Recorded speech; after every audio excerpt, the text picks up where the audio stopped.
In a previous video we showed how easy it is to put a map control on a dialog component.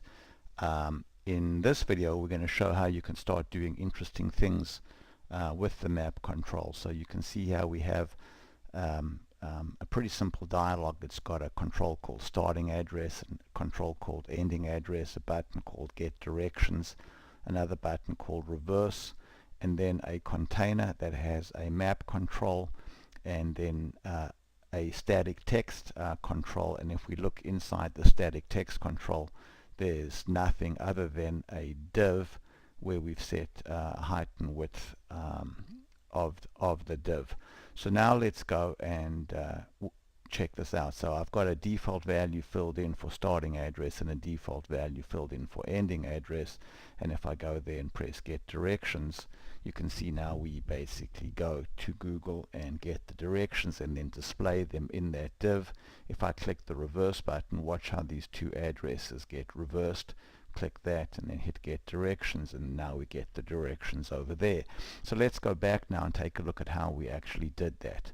So first we'll go to starting address, and you can see we filled in this default value over there, and then ending address we filled in the default value over there.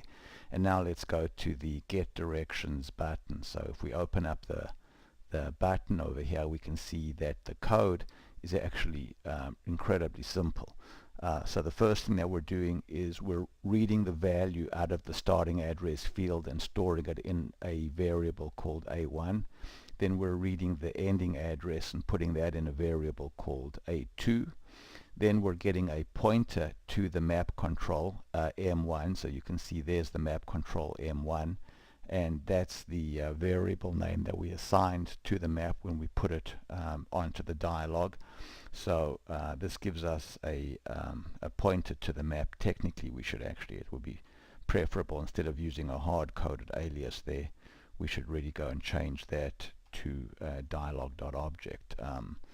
Then we basically, now that we have a pointer to the actual map control, we just call the plotRoute method of the map control, passing in the starting address and ending address. Now to get a list of all of the methods that the map control has, we can just go to insert dialog and just type in, say, map, and we can see here that all of the methods that the map control exposes are documented over here.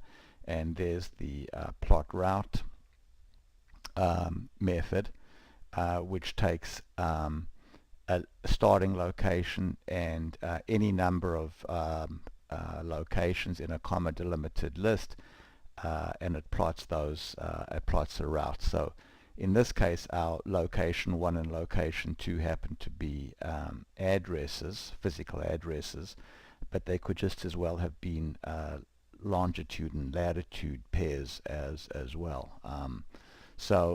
And in addition, you can see that if you look at the example here, that when you call the plotRoute method, you can actually also set preferences. You can set whether you want the travel mode to be driving, whether you want the units to be displayed in metric, etc. So all of this is documented in the function help over there. So let's go ahead now and then save this.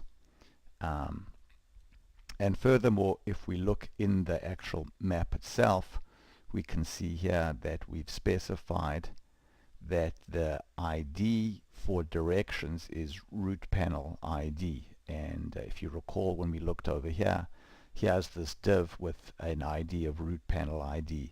So this div controls the placement of the actual directions.